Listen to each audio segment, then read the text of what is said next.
Here we are. Welcome to London, guys. Welcome to London.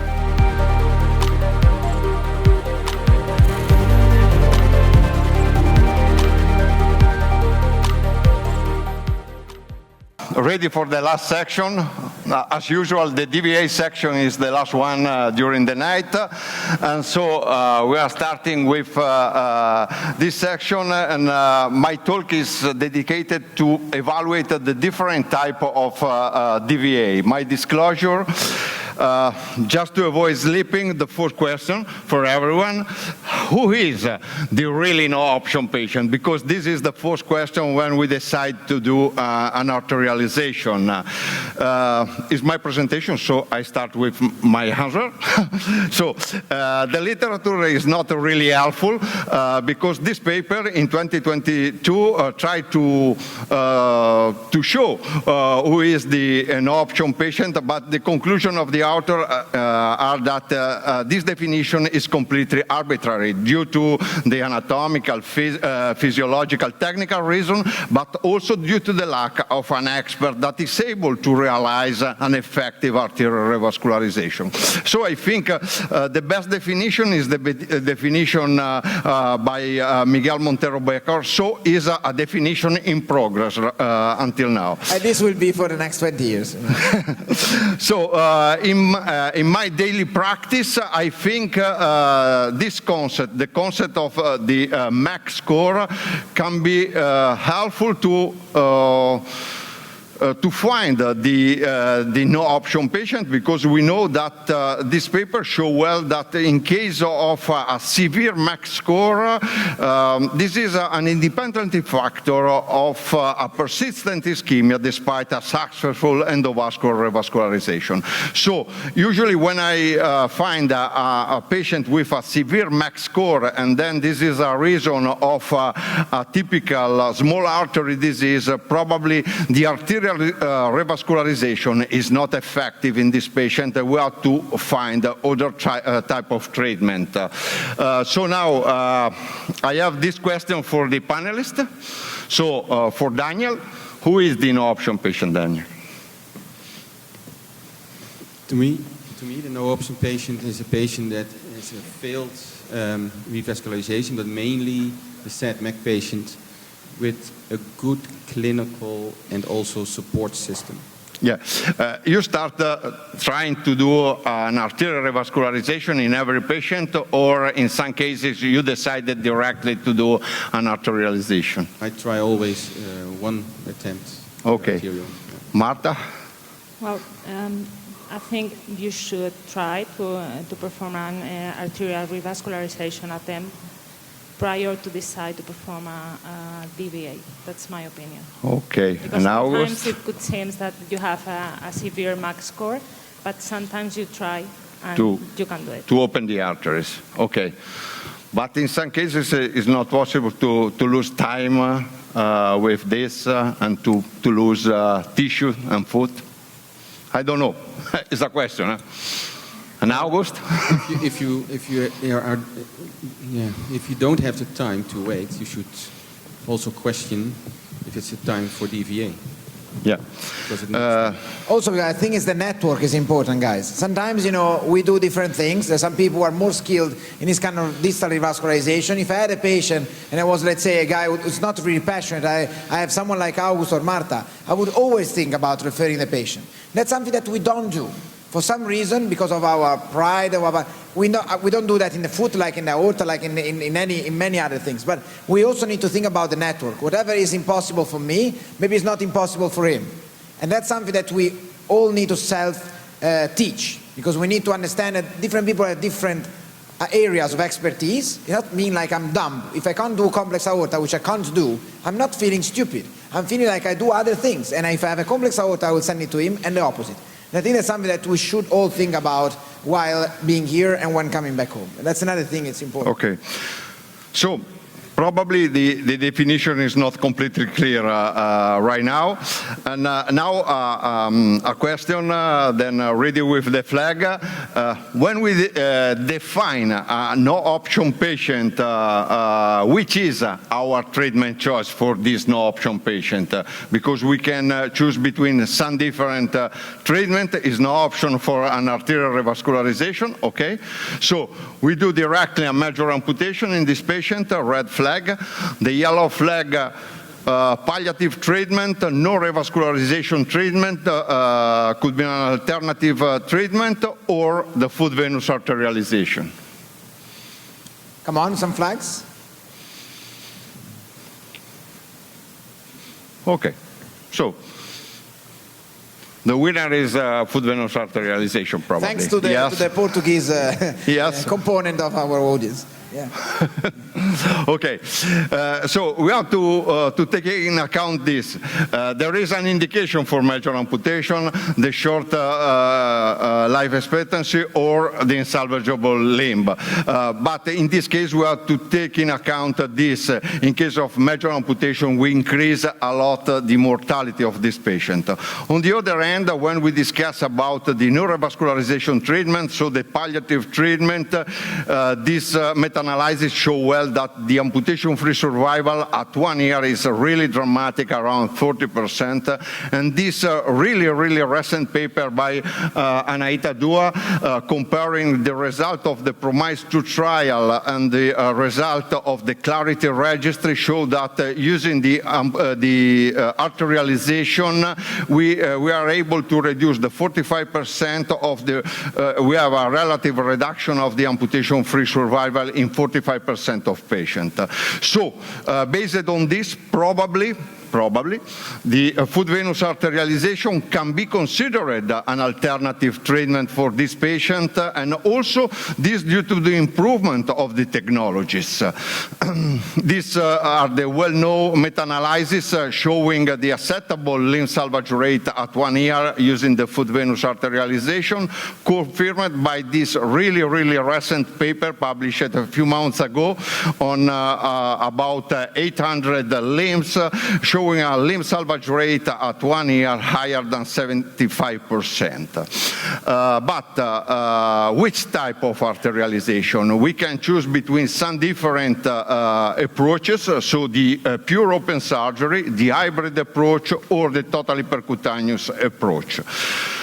Before to start with the different type of arterialization, we have to understand well, we have to keep in mind well the anatomy of the foot venous system, because the veins into the foot are different than the arteries. We have 4 different levels instead of 2 of arteries, 2 dorsal and 2 plantar, and the 2 most important way to give the arterial flow into the foot through the venous system are the superficial dorsal way through the great saphenous vein and the medial marginal vein, and the deep plantar venous system through the posterior tibial and the plantar medial and lateral plantar vein. Based on this concept, we can understand the different techniques that we can use in foot vein arterialization. Of course, we can start with a pure surgery. These are the 2 historical papers from by Mutirangura and Lengua.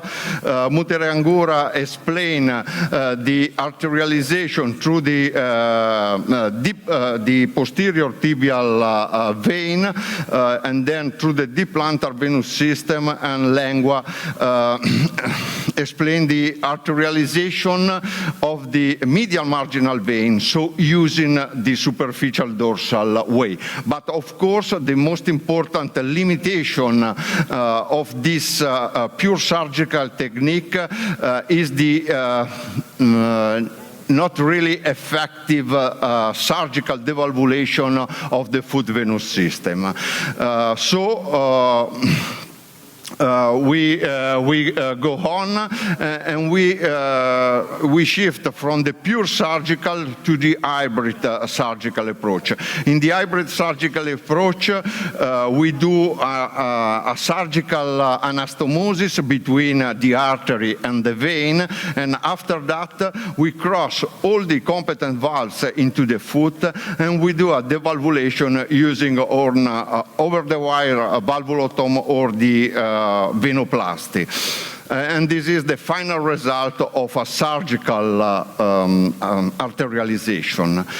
When we are speaking about the totally percutaneous arterialization, of course, the first issue, the first step is to create percutaneously the AV connection.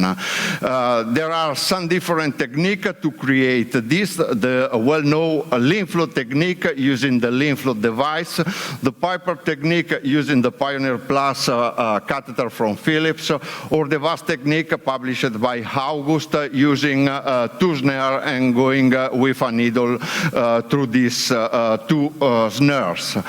So about the Piper technique, is a technique that we published in 2018. In this case, we use the Pioneer Plus catheter, so our entry system, an IVUS-guided needle catheter.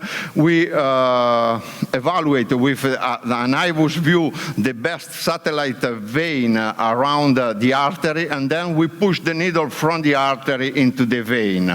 After that, of course, we place a 1/4 guide wire, and then the AV connection at this time is created. We cross all competent valves until we are able to arrive into the forefoot, and finally we do a devalvulation. Usually a venoplasty is enough. Sometimes we remove a partially inflated balloon just to crash all competent valves, and only in few cases we use over-the-wire for French valvulotomy to crash the valve into the foot. Of course, we complete the arterialization placing a cover stent from the artery along the posterior tibial vein, and usually we arrive with this stent till the common plantar vein, so crossing the calcaneus channel. That is a really narrow area, fibrotic area, this to avoid a stenosis in this area, obtaining this final result with an effective arterial flow into the foot venous system. We published also this other technique, the SuperSaVe technique, this to obtain the totally percutaneous arterialization of the superficial dorsal venous system. In this case, the great saphenous vein is so far from the tibial arteries, so we use a double access, one antegrade from the common femoral artery, and the other one retrograde from the great saphenous vein at the malleolus level, and using a technique similar to the VAS technique by August, we place two snares, one into the great saphenous vein, the other one into the tibial artery, and we go with a 21 gauge needle percutaneously in these two snares, placing a 1/4 guide wire, and after the removal of the needle, we close the snare, and then we pull it out the guide wire from the proximal and the distal sheath, and then the connection is created. We complete the procedure placing a cover stent, this to avoid the blood leakage, to direct the flow downward, and finally... But the thing, like when you showed me the picture of the, it's very interesting, you showed the picture of the balloon. There's not much bleeding, is there? No, no bleeding, but it's into the muscle, so it needs to place a stent. I know, I'm just but saying. When I did the first one, I do the ballooning, I inject the contrast, no bleeding around this channel into the muscle. So it let us think, you know, if you really create some suction from the vein, yeah. 7 centimeters, 6 centimeters of intramuscular tract, just dilated with a balloon, then you have no bleeding. It's something that, for me, it's amazing, isn't it? Last week, a colleague from US, a cardiologist, sent me a picture going from the great saphenous vein into the posterior tibial vein through the collateral, through the perforator, and crashing this and placing a cover stent across. This could be interesting, but it's the first time that I saw this. So just to conclude, just to understand a bit, a question, which is the best type of arterialization? The pure surgical red flag, the hybrid arterialization, the yellow flag, and the green, the totally percutaneous. Between hybrid and totally percutaneous, there is a lot of fight, but with the flag. Totally hybrid, okay. Some hybrid, okay. Oh, can I just take advantage, because it would be a really shame not taking advantage of the experience of a huge vascular surgeon, but also one of the most experienced guys in DVA. So what is your insight about what to do? Well, I see Michael was waving all three over here, because I think that's probably right. That'll be the right answer eventually, because these patients come in all shapes and sizes. The different amount of foot damage, the different amount of integrity of the venous system, the inflow coming from the arterial system, whether the remaining flow can be maintained in place. So I think all of these, so I've really only done percutaneous. I haven't done the hybrid, but I think, okay. Bruno, you're leading the way in this. I think Miguel is also. Bruno, fascinating talk, I have to say. I'm very impressed. I just want to think about how the stent would interact with the muscle, because you create the channel between the P3 or posterior tibial artery into the the great saphenous vein, which probably is running through the muscle, and you cover this with a cover stent. Yeah. How would that sort of, when they walk, when they bend their knee, when they, because you have a segment of the stent within the muscle. In the muscle, yes. At the first time, I thought about the movement of the stent, and so I placed I overlapped the stent into the artery, into the vein, 3, 4, 5 centimeters, just to reduce the movement. But I never seen the movement of the stent. So now I place the stent 1 centimeter into the artery and 2 centimeters or 3 into the vein. I will need, but based also on the length of stent. So, no, the discussion between totally percutaneous and hybrid is a really open discussion. Why, in my daily clinical practice, is the PDVA the first choice? The PDVA in my practice is the first choice because there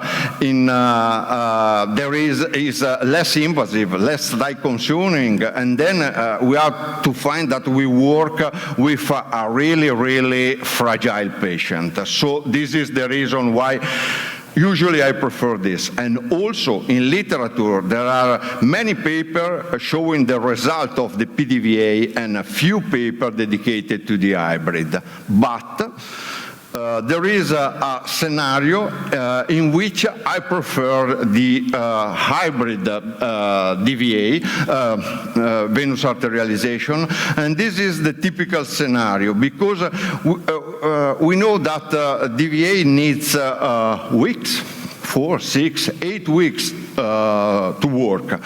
So we have to respect well the anatomy of the artery. In case like this, where the flow, the supply, the flow is supplied by the posterior circulation, so by through the posterior tibial artery. Of course, if I do a percutaneous arterialization, I lose the posterior tibial artery, and this is a high risk to have an ischemia and then a progression of the necrosis. And so this is the scenario in which I prefer to do a surgical, so to connect the posterior tibial vein, the gray saphenous vein with the distal popliteal artery, and then in this case the posterior tibial artery is preserved. Thank you a lot. Thank you so much, Bruno. Thank you.